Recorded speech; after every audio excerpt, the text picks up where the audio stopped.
Olá pessoal, hoje eu vou mostrar para vocês como é fácil instalar o adesivo de régua do crescimento.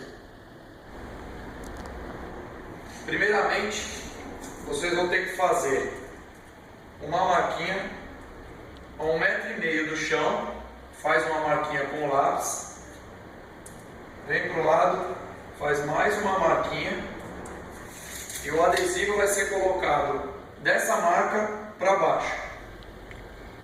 Agora vamos pegar o adesivo, coloca numa mesa plana, tira só uma parte do adesivo,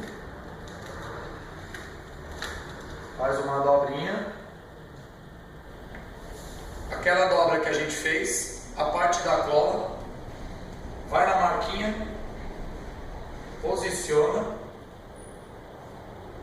passa um pedaço de espátula e vem puxando o liner e colando.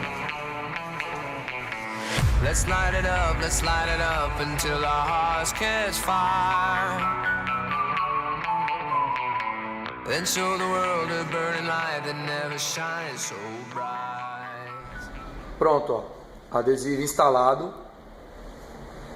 O adesivo é colocado a 50 centímetros do chão, ficando com um total de 1,5 m, para você poder acompanhar aí o crescimento do seu filho. Acesse nosso site www.adesivomax.com.br. A nossa fanpage no Facebook é facebook.com/adesivomax1.